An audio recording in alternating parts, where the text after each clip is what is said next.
Amid the chaos, the echoing question cut through the air like a desperate plea for clarity. How many are there?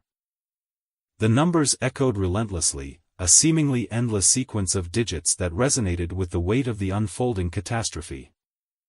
3,377,448,090, 3,377,448,091, 3,377,448,092. Each number marked a moment in time, a heartbeat in the cacophony of an unraveling world.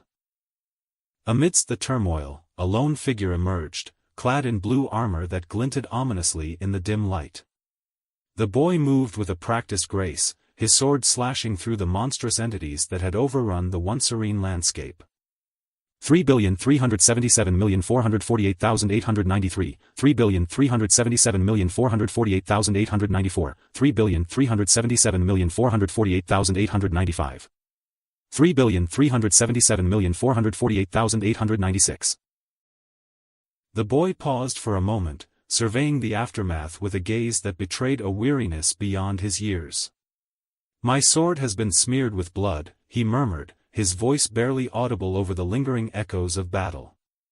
The weight of the statement hung in the air, a stark reminder of the sacrifices made in the fight for survival. As the boy reflected on the twisted reality surrounding him, the question lingered in his mind. Since when did the world become like this? 3,377,448,897. It felt like a long, long time ago, a distant era when the sun still cast its warm embrace over the now desolate landscape. Memories of a world untouched by chaos played in the recesses of his mind, a stark contrast to the harsh reality he now faced. And so, amidst the relentless march of numbers and the echoes of a world lost, the boy in the blue armor pressed forward. With each swing of his blood-stained sword, he fought not just for survival but for the fleeting hope that somewhere, somehow, a semblance of the world he once knew might be restored. On a day a very long time ago, when the sky still held its familiar charm, a small girl with innocent eyes pointed at the heavens and exclaimed, "Mom, look at the moon." Little did they know that something terrible was unfolding in the celestial canvas above.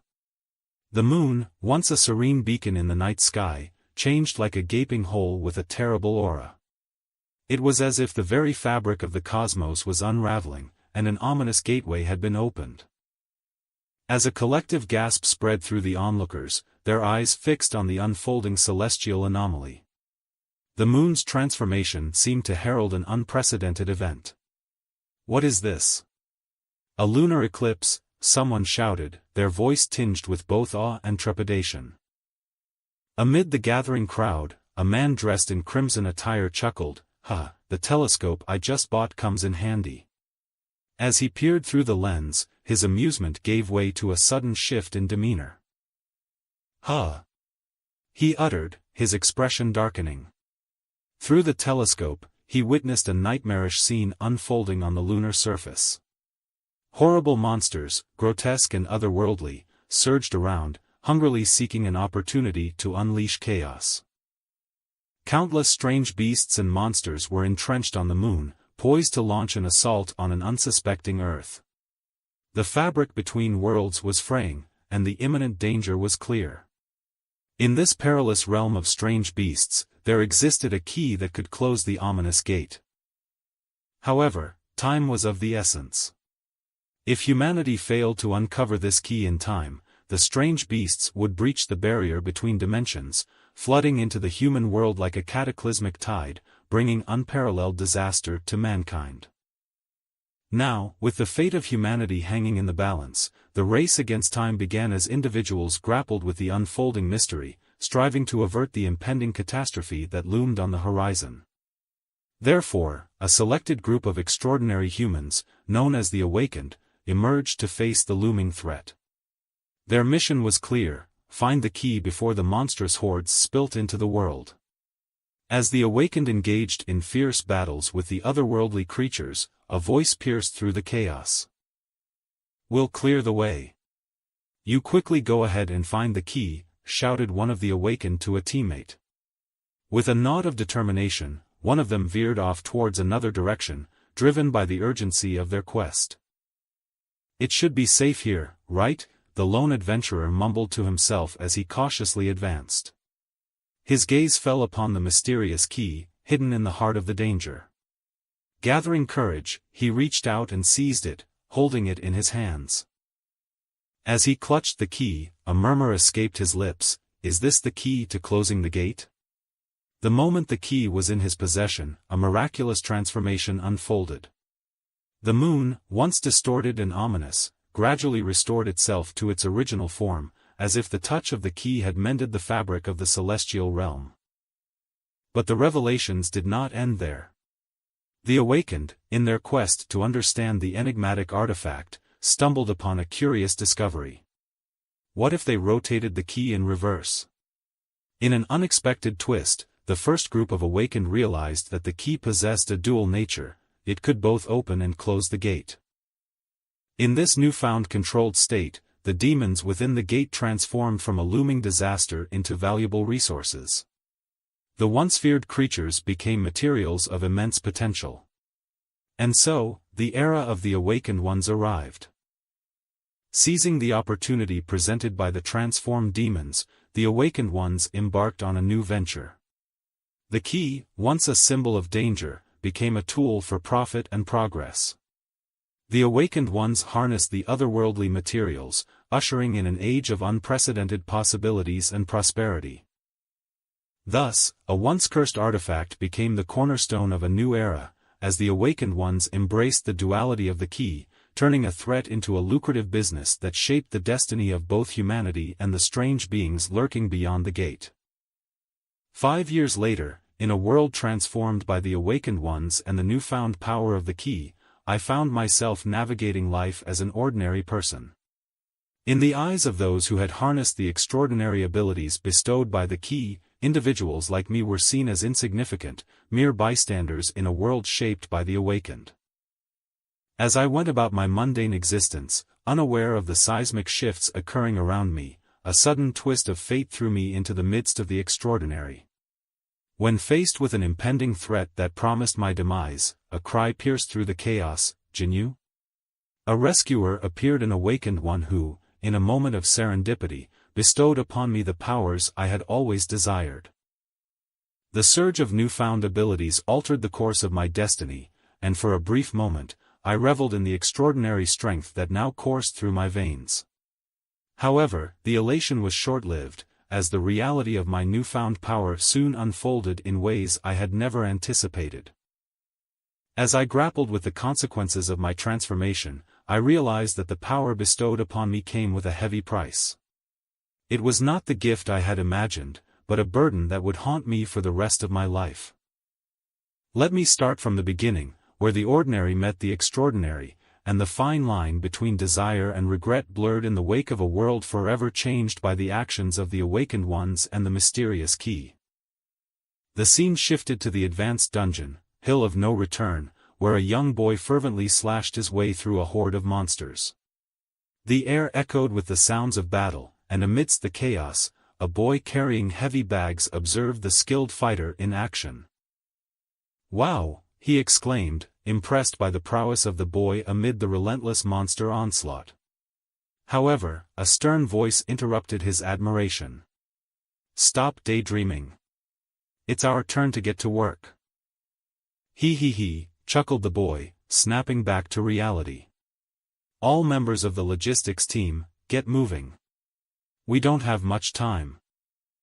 "My name is Fang Wanjie. I'm 19 years old, and I am currently a backup logistics member," murmured Fang Wanjie as he prepared to fulfill his duties. In this perilous dungeon, the awakened ones needed to eliminate as many monsters as possible before the gate disappeared, and every moment counted. Thus, the profession of dungeon logistics emerged. These unsung heroes were tasked with supplying the awakened ones with necessities and collecting valuable materials from the defeated monsters. Despite the presence of advanced fighters ahead, the dungeon logistics played a crucial role in ensuring the success of the mission. Encountering a monster that slipped through the defenses could mean a matter of life and death, especially for those without formidable combat skills. Fang Wanjie sighed as he scavenged the area for useful materials. There's nothing valuable. He reflected on the risks he was taking, driven by the need to cover the medical expenses for Jinyu, who lay unconscious in the hospital. With a daily wage of 10,000, Fang Wanjie braved the dangers of the dungeon, knowing that the funds were necessary for Jinyu's recovery. If it were not for Jinyu, Fang Wanjie thought, I wouldn't have taken such risks. With 10,000 per day, the medical expenses for the month will be covered. In this perilous world where ordinary people like him were a rarity among the low-level awakened ones, Fang Wanjie pressed on, fueled by the hope that his efforts would contribute to the well-being of his unconscious friend. As the exhausted awakened one rested on the ground, Fang Wanjie approached with a few bottles of water. The remnants of monster blood stained his hands, but he eagerly offered refreshments to his comrades. Bring a bottle of water over, demanded the weary awakened. Coming. Coming, replied Fang Wanjie, eager to assist. The awakened, however, expressed disappointment at Fang Wanjie's seemingly careless hygiene. Unfazed, Fang Wanjie turned to offer water to two other awakened boys nearby. Brother Chun, this logistics guy is useless. I really don't know what Su Huanyu sees in him, one of them remarked disdainfully. Fang Wanjie approached them with good intentions, offering water to Brother Chun. However, upon seeing the seemingly senseless act of kindness, Brother Chun's eyes twisted with anger. In an instant, the water bottles fell, and Fang Wanjie was violently kicked, crashing to the ground. King bastard. He actually came over by himself, exclaimed Brother Chun. Give him a good beating first and kill him on me. Following the command, two companions rushed towards Fang Wanjie, delivering a relentless beating accompanied by punches to his face. Struggling, Fang Wanjie raised his head and weakly questioned, "Why are you hitting me?" The response was brutal. Brother Chun crushed Fang Wanjie's head with his foot against the ground. Ignorant brat. You dare to ask why? Do you want me to say it and make a joke out of myself? Dragging Fang Wanjie to the top of the hill left a trail of blood in his wake. Some of the awakened ones mocked the scene, praising Brother Chun's brutality. Brother Chun is so majestic. Brother Chun, if you want to destroy the corpse, you can go to the cliff. Struggling with pain, Fang Wanjie attempted to understand the situation. Brother Chun, what are you talking about? Why can't I understand? Are you mistaking me for someone else? Brother Chun mocked. Holding Fang Wanjie in the air at the top of the hill, Brother Chun declared, "Mistake. Hee, you are really making me laugh." Facing death, still dared to talk back, mocked one of Brother Chun's companions. Fang Wanjie. Did I make a mistake? Brother Chun pondered aloud before callously throwing him off the cliff. If others find out that a weakling like you dares to compete with me, how can I continue in this circle? Brother Chun justified. Fang Wanjie, in a desperate plea, shouted, Don't. Don't. Even in death, you are dying like a coward, one of the companions sneered. Another added, Su Huanyu would only be interested in him if her eyes were eaten by a dog. Destroy the key, and close the dungeon. I want him to be dead. Below the cliff, Fang Wanjie lay brutally smashed on the ground, his body adorned with multiple wounds. Amidst the agony, one of his eyes opened, and he murmured in pain, Am I still alive?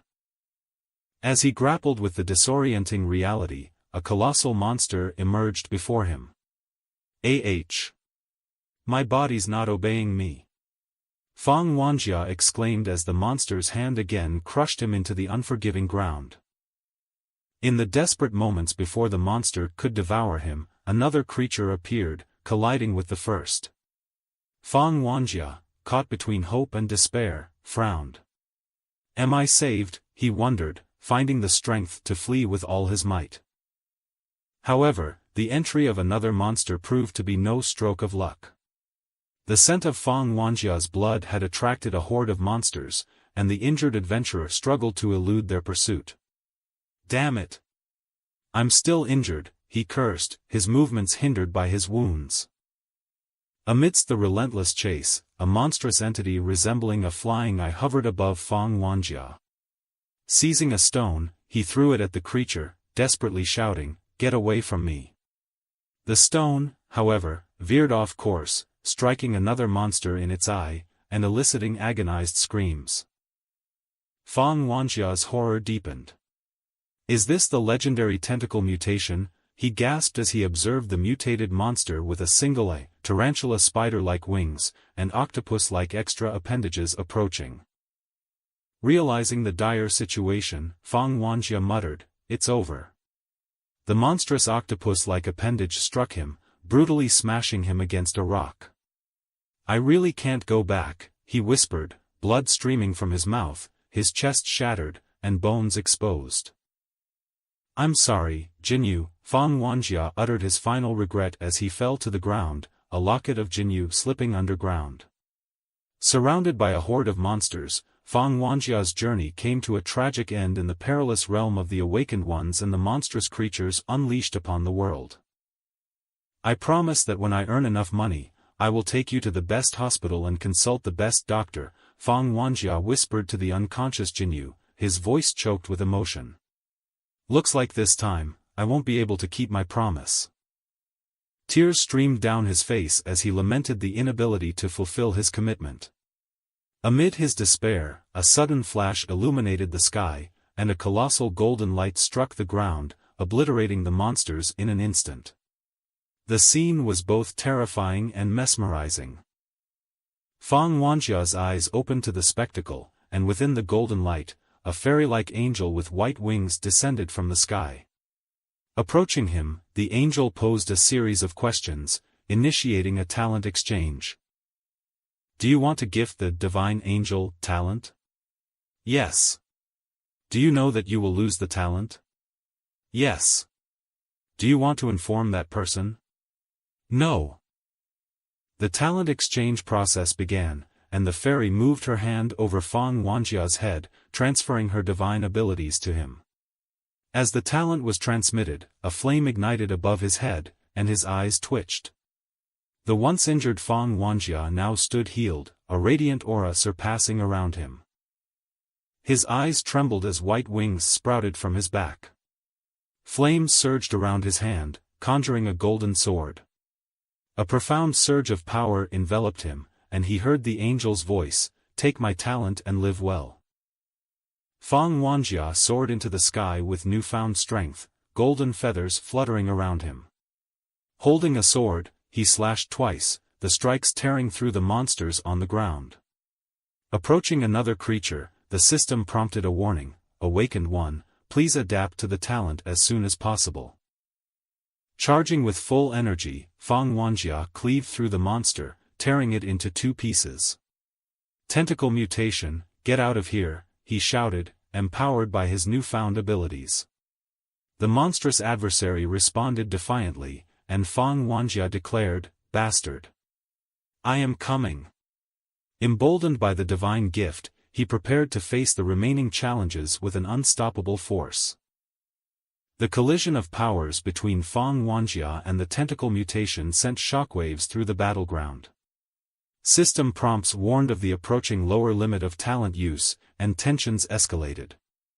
The tentacle mutation retaliated with a laser beam from its eye, aiming directly at Fang Wanjie. In a decisive move, Fang Wanjie blocked the attack with his wings, holding back the destructive force. The strain on him was evident, and he questioned, "Am I being crushed? I'm just an ordinary person. In the real world, awakened ones look down on me." System prompts indicated an error, warning that the awakener and awakened talent were incompatible. As the tentacle mutation advanced, raising its hand, Fang Wanjie grumbled, "After coming here, these monsters also want to kill me." The situation took a dire turn as the system approached collapse. A new resolve sparked in Fang Wanjie's eyes, and he muttered, "I'm going to kill all of you." The system issued another warning. It was crashing, and rebooting, and then an error occurred as the system collapsed. The tentacle mutation seized the opportunity, crashing its hand down on Fang Wanjie. However, Fang Wanjie drew his sword and, with a swift counterattack, stabbed the monstrous adversary. Laughter echoed, "You bastards who look down on me." A sudden blue lightning struck the sword, crushing the tentacle mutation's hand. The creature frowned in response. Fang Wanjie's eyes twitched, turning red. "I'm going to kill all of you," he declared. The tentacle mutation recoiled in horror at the transformation taking place before its eyes. A blue aura surged around Fang Wanjie, inviting the tentacle mutation to come closer. Fang Wanjie continued to taunt, "Come, come, tentacle mutation." His body inverted, the blue aura enveloping him with fiery flames. In a swift strike, the tentacle mutation attacked Fang Wanjie. However, Fang Wanjie unleashed his powers, shattering the octopus hand of the tentacle mutation into pieces, bones included. The tentacle mutation, horrified by the unexpected retaliation, faced the wrath of Fang Wanjie's unleashed abilities. Fang Wanjie's eyes trembled as a new power surged within him. Advancing forward, his entire appearance underwent a drastic transformation from toe to head. System prompts announced the arrival of the awakened undead angel talent, encasing his body in metallic armor and summoning a tremendous aura. Raising his sword, Fang Wanjie offered a chance to the tentacle mutation. "I'll give you a chance. Call all your mates over here." The tentacle mutation complied, emitting a strange noise, and soon, thousands of monsters converged on the area. Mockingly, Fang Wanjie remarked, "You can only call this level of monsters?" With cold determination, he rushed forward, swiftly drawing his swords and eliminating each monster with precision. The battlefield erupted as the bodies of several monsters burst apart like crackers within moments. His eyes shifted, and Fang Wanjie ascended into the sky. Approaching the tentacle mutation in midair, he declared, "Did you think I will let you go?" In a swift motion, he drew his sword and severed the mutation's head. As he stood victorious, flying beasts, identified as King Corpse Bee Swarm, approached from behind. Fang Wanjie sneered, "Finally, something interesting. It's the first time I have seen so many of them at once.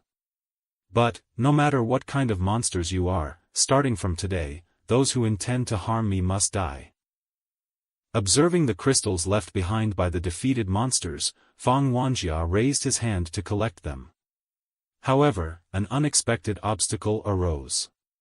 "Shouldn't it be blue? It seems that complete awakening is still in process," he mused. Undeterred, he continued, "Collect." Attempting to absorb the crystals, Fang Wanjie was met with a surprising response from the system, unable to absorb. The crystals, once sought after by all awakened ones, now lay abundant on the battlefield, and Fang Wanjie sought to harness their power for his own. Fang Wanjie was taken aback by the system's refusal to register the absorption of the crystals. He contemplated the situation, realizing that the spiritual energy within the crystal was the primary source for awakened ones to enhance their powers and a significant motivation for venturing into dungeons. Despite being an awakened one, Fang Wanjie found himself unable to absorb the spiritual energy. Persistent in his attempts, he grappled with the system's resistance. Feeling something entering his body, he speculated, could it be the death spirit of the monster? Is that aura from the monstrous body convertible into energy? Then I don't need crystals anymore. Just as he contemplated this revelation, a bear-like monster approached. Unfazed, Fang Wanjie drew his sword, effortlessly tearing the creature into two pieces. He realized that simply killing monsters could continuously strengthen him. Empowered by this newfound understanding, Fang Wanjie decided it was time to seek revenge on Jiang Xiyuan. As he rushed back, he found himself in a forest, only to realize the absence of the gate. Confused, he noticed the broken golden key and suspected a trap. Does he want to trap me here forever? Fang Wanjie thought, angered by the possibility. In defiance, he crushed the key with his fist and resolved to improve his own power until he found a way out. In the first year trapped in the dungeon, Fang Wanjie had killed a staggering 175,565 monsters. No longer needing undead armor for ordinary foes, he crushed a monster's hand with his foot and extracted a part, consuming the creature's flesh. During this year in the dungeon, I remembered something important, Fang Wanjie reflected, setting the stage for the revelations and challenges that lay ahead in his quest for power and vengeance. 1 year ago, Fang Wanjie enjoyed a pleasant moment with Jinyu. They were immersed in their own world, with Jinyu holding a book titled Monster Guide. Curious, Fang Wanjie inquired, "What are you looking at?" Jinyu pointed to a section in the book, explaining, "Look at this, it's quite popular in the Awakened Ones community. It said that one can directly buy a house on the Third Ring Road. It lives in an endless sea and wanders between reality and illusion. When the world inside the gate restarts, it will appear, generating the key." Fang Wanjie, perplexed, shook his head and asked, "The world inside the gate restarts? What does it mean?" Jinyu clarified, "Generally when all the monsters in the dungeon are killed, the world will restart." Contemplating this information, Fang Wanjie realized that killing all the monsters in the dungeon was the only way to escape. With determination, he embarked on his quest, killing 386,170 monsters in the next year and a staggering 1,588,702 monsters in the third year. However, a lingering doubt crept into Fang Wanjie's mind. Despite his formidable efforts, he wondered, "Why do I feel like I can never kill all the monsters here?" The seemingly insurmountable challenge ahead continued to haunt him, creating uncertainty about the ultimate goal of escaping the endless cycle of the dungeon. The scene shifted as Fang Wanjie stood on a rock, sword in hand, overlooking a vast sea. A horde of monsters approached from the sea, creating an endless stream. The endless stream of monsters all originated from this sea, Fang Wanjie remarked, his eyes twitching. His shock intensified as he witnessed a colossal sea monster, realizing that in the past 10 years, the level of monsters had been steadily rising. This time, an S-class monster had appeared. Undeterred, Fang Wanjie charged forward, approaching the S-class monster with determination. He swung his sword, aiming to strike it down. "If you are not careful, you will die," he acknowledged, knowing the perilous nature of his mission. The clash between Fang Wanjie and the S-class monster was intense. Blood splashed, and Fang Wanjie found himself badly injured. Gasping for breath, he admitted, "Sometimes, I really feel like, why not just die?" Despite the pain, Fang Wanjie remained resolute as several more monsters approached him. "But I can't forget Jiang Cun's face. I can't stop thinking about Jinyu, who is waiting for me," he reflected. The weight of his mission weighed heavily on him, but he declared, "I must kill all the monsters, capture Seraphis the Unsealed. I have to get out of here." The determination to escape the endless cycle of the dungeon fueled his resolve, even in the face of formidable adversaries. In the 20th year, Fang Wanjie found himself in a unique situation. "This year, I didn't even kill a single monster because there is only the last monster left in the entire dungeon," he remarked. Griffins were attracted by the light of the treasury, making it the perfect ambush spot for him. With all his powers, Fang Wanjie charged against the griffin, seizing what he saw as an excellent opportunity. His sword struck the griffin's back, leaving a massive wound that tore the skin apart. However, to his surprise, the wound healed quickly. Undeterred, he sneered, "I couldn't kill it for a whole year. It was a pain in the ass." The battle between Fang Wanjie and the griffin continued, with Fang Wanjie dodging attacks and expressing frustration at the griffin's relentless use of a particular move. As the griffin closed in, Fang Wanjie noticed something and revealed, "I was just waiting for you to turn around and defend yourself." With a sneaky attack, the griffin's powers struck Fang Wanjie from numerous holes. The griffin taunted, "As an opponent, you satisfy me." The griffin's magic attacks, speed, and enthront are also unbeatable. It's the only Super S-class monster I have ever encountered. Despite sustaining severe injuries, Fang Wanjie refused to yield. The griffin proposed a grim alternative: "Become my slave, and I might spare your life. What do you think? Will you agree or not?" Fang Wanjie, showing resilience, responded, "You're truly a high-level monster, and you can even interrogate a human. However, am I still considered human now?" The griffin charged, and Fang Wanjie continued, "When I was near death just now, the black hair inside me was triggered. For a short period, all attacks will be ineffective against me, and I can deal damage that prevents all monsters from self-healing." A dark aura surrounded Fang Wanjie as he approached the griffin with his sword, declaring, "Now, just go and die." The griffin, frowning, unleashed its ultimate move, Undead Necklace Slash. The slash tore the griffin's head from its throat, with such force that it even split the mountains into two pieces. The griffin was defeated, and the restart of the world inside the gate began. A white light descended from the sky, catching Fang Wanjie's attention. As the light dissipated, a figure emerged, coming down from the sky. Recognition struck Fang Wanjie, and he exclaimed, "Seraphis." In an instant, Fang Wanjie dashed and flew toward Seraphis, his determination evident. As he approached, he thrust his hand into Seraphis, searching for something urgently. Seraphis trembled under the unexpected intrusion. "Don't move. Give it to me quickly," Fang Wanjie demanded, his voice laced with anger.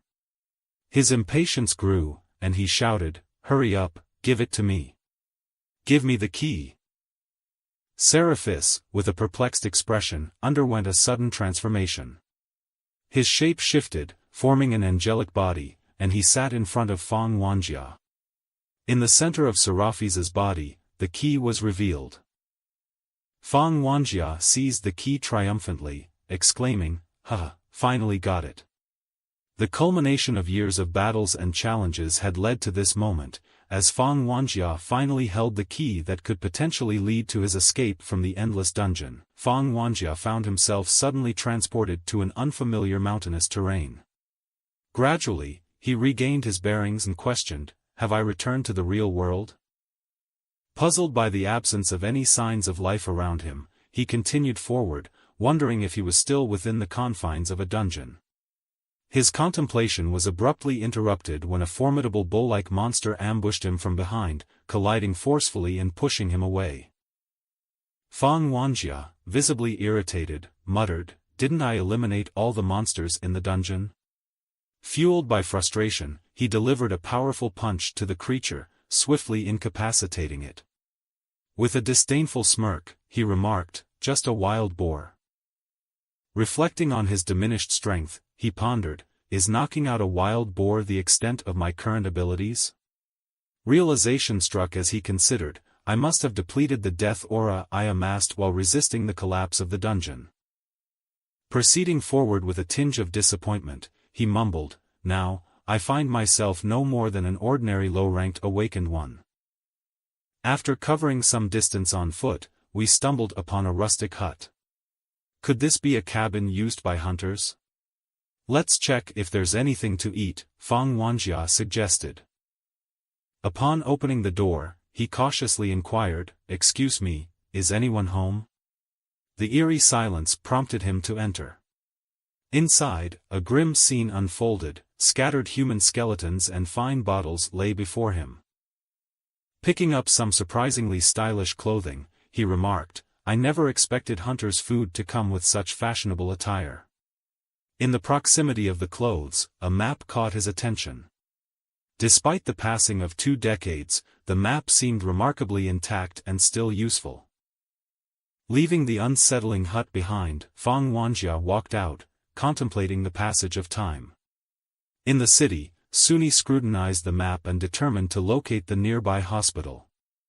Once I find it, I'll be able to reunite with Jinyu, he thought optimistically. Continuing his journey, Fang Wanjie was unexpectedly halted by a stranger who handed him a pamphlet, urging, "Hello, please support Wild Souls." To his astonishment, the figure depicted in the pamphlet was none other than Jiang Cun.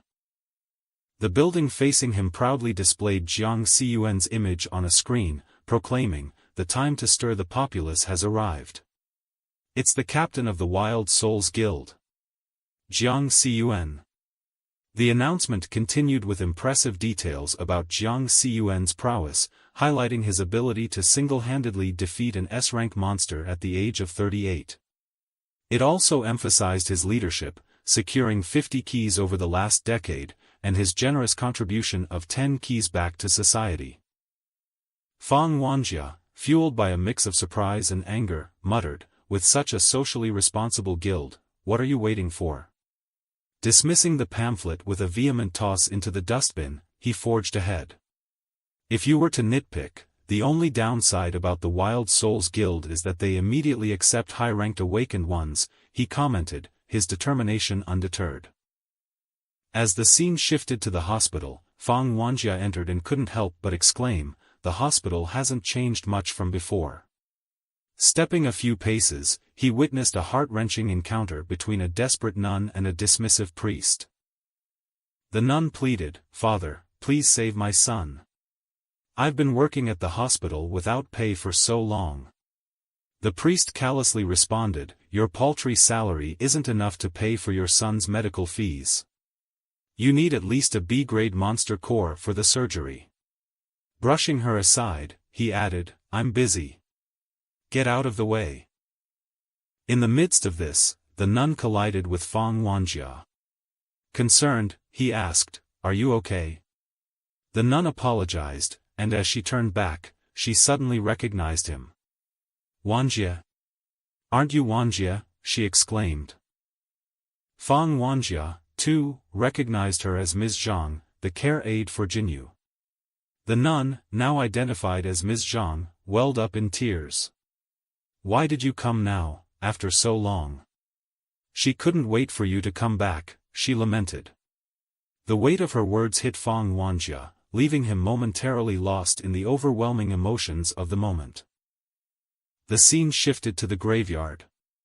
The nun somberly began, "About 20 years ago, I think it was the year you went into the dungeon. Su Jinyu was fine just a second ago, but suddenly she's not.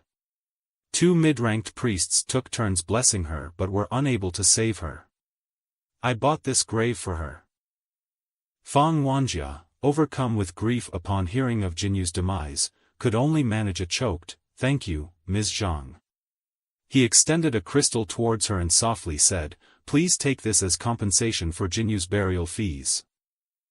The nun, taken aback by the S-rank monster core, frowned and protested, "S-rank monster core? This? How? It's too valuable, I can't take this." Fang Wanjie, gently taking her hand, insisted, "I heard your conversation with a priest earlier. Saving your son is more important. You should go now, there's less time, and I would like to be Jinyu for a bit." As the nun left the graveyard, Fang Wanjie, left alone with his sorrow, put his hand in his pocket. He retrieved numerous S-rank core crystals and whispered, "Jinyu, look. I painstakingly collected all these as great monster cores." The wind carried his words to the gravestone, a silent tribute to the efforts made in Jinyu's memory. "I counted them all. Even after paying for your treatment, the 5 with the best quality could be used to make a necklace for you. But now you are no longer here. But it was all for naught. Jinyu. I'm sorry. I was not able to accompany you to the end. I'm so sorry." Fang Wanjie's tears flowed unabated as he poured his heart out to the absent Jinyu. Above him, an aircraft soared, announcing, "Congratulations to Wild Souls, the strongest guild in Bobby City, for obtaining their 51st key. Log into the official website and enter "Long Live Jiang Cun" to redeem a red envelope from the 1 million cash pool. Upon hearing the announcement and the trigger phrase "Long Live Jiang Cun," Fang Wanjie's head twitched, and a dark aura emerged from his body. In the next moment, fueled by a surge of dark spirit energy, he unleashed a devastating force, tearing the aircraft into 2 pieces as a manifestation of his grief and rage. The once mourning Fang Wanjie had transformed into a force of darkness, seeking solace in a destructive release of emotions. From a far distance, Jiang Cun noticed the explosion of his aircraft. His teammates urgently shouted, "Guild leader's airship exploded? Go investigate quickly." Jiang Cun, disappointed, whispered to himself, "How disappointing." Meanwhile, at the cemetery, the dark aura of Fang Wanjie was emerging dramatically. He murmured, "Thanks to this centuries-old cemetery, I recovered nearly half of my strength." The symmetry of the graveyard seemed to play a crucial role in rejuvenating Fang Wanjie's power, setting the stage for what was to come. The next day, after enduring 2 decades within the dungeon's depths, Fang Wanjie emerged onto the Earth's surface, greeted by the unforeseen message from the system, ID 124U89, "Welcome back to the Awakened One's Missions and Communication Center." As he stepped out, a diverse crowd caught his eye, humans mingling with monsters. Fang Wanjie pondered, realizing that those who frequented this place were typically Awakened Ones rejecting guild conformity and outsourced supporters left unpaid by the guild, much like his past self. "Returning here after 20 years, I view this place through a different lens," he mused. "Jiang Cun must believe I'm long gone. Until I've orchestrated my revenge, I must maintain a low profile." Amidst the bustling scene, Fang Wanjie overheard a conversation involving a shopkeeper named Zhu. "Honorable, if you want to buy it, then hurry up. I need to go into the dungeon, don't waste my time." Zhu Han exclaimed. The bargaining continued as a monster, looking to purchase, remarked, "These tiny monsters don't even have cores, they're only worth their skin. Can you make it cheaper?" Zhu Han stood firm, demanding at least 200 more. Interrupting the negotiation, Fang Wanjie interjected, "Wait. I've encountered many of these amphibious monsters in the dungeon. Unlike others, their cores aren't inside their bodies. To facilitate the movement of their tentacles, their cores often grow in their claws." The revelation caught the attention of those present, setting the stage for Fang Wanjie's return to a world where intrigue, commerce, and the remnants of his past converged. Zhu Han laughed heartily, "Ah. If he has 6 claws, that would give me 6 C-rank cores. What a catch. Here, this is for your work." Fang Wanjie graciously declined, replying, "No thanks, I have another favor to ask." With a gentle smile, he inquired, "I heard you're going into a dungeon. Can you take me with you?" The man responded with an air of indifference, "Normally, people just ask for money. But you apparently don't want that, then why do you want to enter that engine?" Fang Wanjie, aware that awakened individuals at this level might not believe his true abilities, carefully explained, I'm conducting a study about monster species. I want to go with you and see some monsters." When asked about his awakened talent, he concealed his true powers, saying, "I don't have any, but I'll take care of the support." Behind them, a man who appeared as a beggar with poor clothes and long blonde hair, named Hui, raised his head and commented, "Trash with no talents are better off getting a part-time job at the guild. At least that way you won't have to die." Zhu Han chuckled, "Please don't mind him speaking harshly. Small squads like us with 3 to 5 people really can't afford to have normal people." The dynamics of survival in their team setting were clear, even one normal person could jeopardize the entire squad's safety. Even if there is only one normal guy in a small squad, they will drag down the whole team, putting not only their own lives but the lives of the entire squad at risk, Zhu Han emphasized.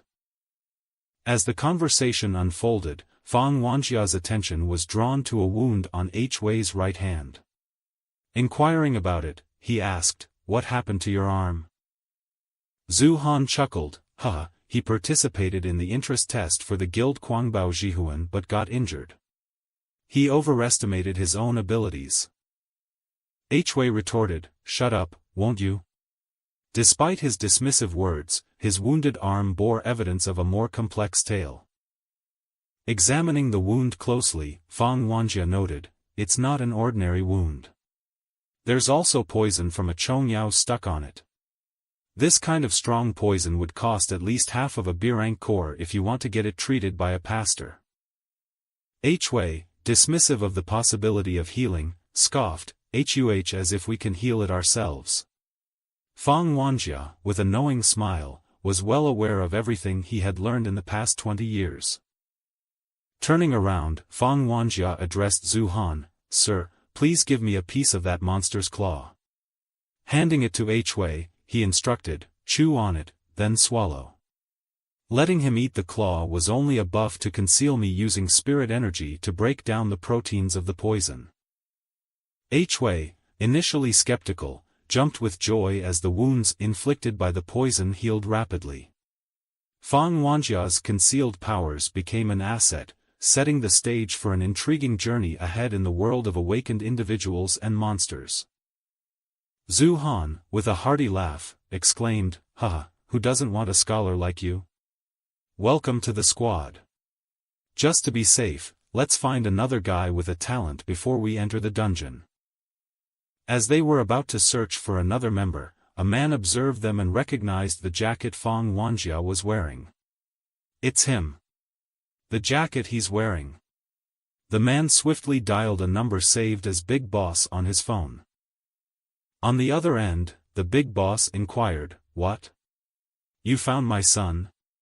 The informant clarified, No, but I got important intel. I found a guy who is wearing your son's jacket at the communication center." "Yes, I'm sure the smell coming from his jacket is definitely that of your son. Or rather, it's the smell of your son's corpse." The revelation sent a shiver down the Big Boss's spine, who instructed the informant to follow closely and notify him immediately if he found something new. Meanwhile, the man tailing Fang Wanjie approached Zhu Han, inquiring, "Wait, does your squad still need members?" Zhu Han responded, "Yeah, what's your talent?" The spy revealed, "My talent is enhanced senses. I'm an archer." The stage was set for a new dynamic in the squad as they prepared to venture into the dungeon, unaware of the imminent convergence of Fang Wanjie's past and the unfolding mysteries surrounding his identity. The next moment, Zhu Han touched the logo on his belt and exclaimed, "Looks like we're full." A heavy sword surged from his belt. "We've finally got 5 people. Let's go squad up." As they prepared to move, Fang Wanjie couldn't help but ponder in his mind, 5? Aren't there only 4, including me? The mystery deepened, adding another layer of intrigue to the unfolding journey with the newly formed squad. The scene shifted to a small forest where a girl wearing a red robe, named Mo Shaoqin, approached them. Zhu Han apologized, saying, "Sorry to keep you waiting. You always arrive first. Don't you get bored being all alone?" Mo Shaoqin replied nonchalantly, "I just don't like places with many people." Observing Mo Shaoqin in her red robe, Fang Wanjie wondered if she was the 5th member. However, his keen instincts told him otherwise, she wasn't human but a monster. Fang Wanjie murmured to himself, "She's hiding it very well. Even the archer with heightened senses doesn't find anything amiss. But with my experience after killing 40 million monsters, she can't fool me. But I don't sense any bloodlust. That's the first." The introduction of Mo Shaoqin added another layer of complexity to the squad, raising questions about her true nature and purpose in their upcoming journey into the dungeon. Zhu Han rallied the squad, asking, "Everyone ready? We're about to start." Fang Wanjie, eyeing the crownless key, mused, it's a crownless key. Looks like there are no hard monsters in the dungeon. As Zhu Han injected the key, the dungeon portal opened. Let's go, let's go. Follow me. Fang Wanjie couldn't shake the thought, are we really following an undercover monster into a dungeon? Hui, offering advice to Fang Wanjie, remarked, since you saved my life, I advise you not to throw yours away, monster scholar. Fang Wanjie responded with a chilling glare, commanding, shut up. Hui, undeterred, sighed, man doesn't know what's good for him. Entering the dungeon, Fang Wanjie contemplated the journey ahead, thinking, we have already come this far. Nothing good will come out of either going forward or going backwards. So let's go, let's see what is going to happen next. With resolve, he stepped into the unknown depths of the dungeon, ready to face whatever challenges awaited. The scene shifted inside the dungeon, surrounded by lava and rocks, creating an ominous atmosphere. Zhu Han took charge, saying, looks like everyone is here. Then there are some things to look out for. Even though this dungeon doesn't really have dangerous monsters, the high temperature and the sulfur dioxide in the air are still very lethal. This time we will mainly fight the magma hounds, as their cores and the small thorns on their molars are worth a lot of money. I'm good at melee, so I'll team up with Hui, who's a mage. Mo Shaoqin, who's a controller, will team up with the archer. Fang Wanjie will be in charge of collecting the cores and thorns. Hui, with a grin, commented, the monsters are coming by themselves to get killed just as we finish talking. You've got 10 hours. Let's go. The team approached a group of magma hounds, but Fang Wanjie hesitated, observing the coordination between the others. Multiple magma hounds approached them, their bizarre appearance unsettling. These creatures had eyes within their mouths, making them one of the strangest monsters in the dungeon. Zhu Han rushed forward, calling to Hui for assistance. Drawing his sword, he swiftly dispatched a magma hound with a single slash, while Hui unleashed his mage skills on another, showcasing the well-coordinated teamwork of the squad.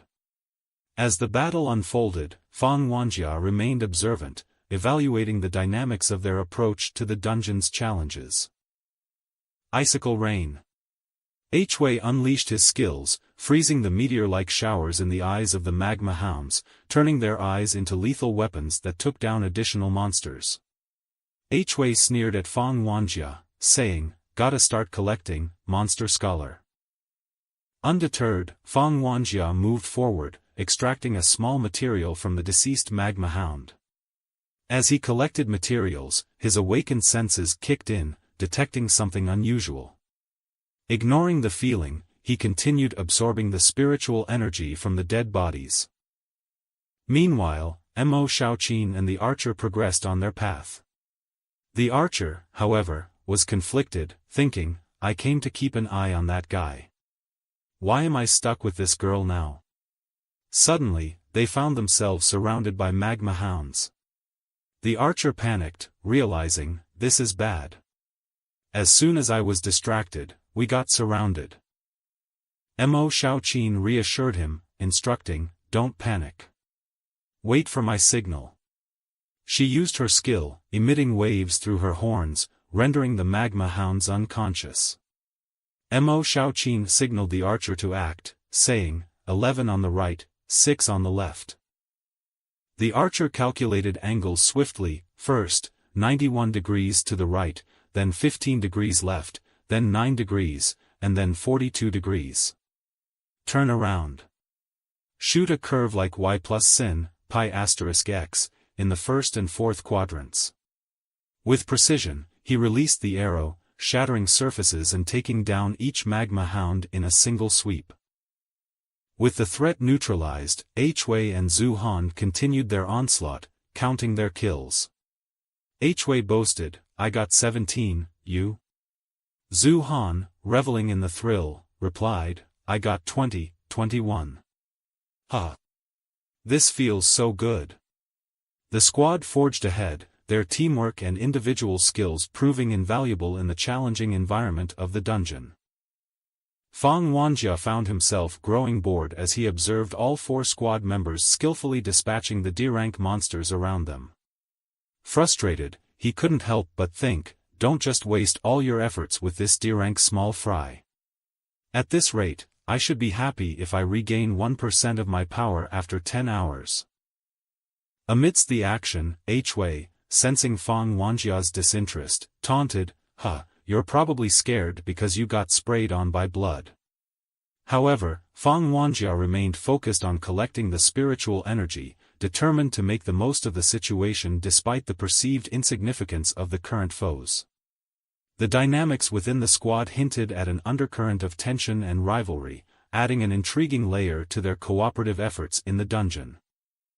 Hui unleashed another skill, an ice beam that struck from the sky, piercing through the monsters. The ice beam landed directly in front of a magma hound's eyes. Fang Wanjie, recognizing the situation, shouted a warning, "Leave it. Don't use magic on it anymore. Let the big guy finish him with his sword." Hui, however, ignored the advice, retorting, "Just because you have saved my life doesn't mean you can tell me what to do. I'll blow you to pieces." Frost roar. Hui used another skill, enlarging the eyes of the monster. Unexpectedly, the monster's eyes flashed, and Fang Wanjie muttered to himself, "Dumbass. If you can't kill it right away, it will evolve. And the magic will only speed up the process." As Hui trembled, the magma hound began growing bigger and bigger until it reached its full potential. Hui, puzzled, remarked, "What is that? I've never seen it before." "Oh, the hell, I'll just kill it." Drawing out his glacial sphere, Hui was about to unleash another skill when the sphere collided with the magma hound, splitting it into 2 pieces. Magma hound's eyes twitched, and a massive amount of lava spewed from its mouth, creating a colossal eruption. Realizing the escalating danger, Fang Wanjie took charge, summoning his dark energy, and declaring, "I have to step in." The situation intensified, prompting Fang Wanjie to confront the evolved magma hound with his darkest and most powerful powers.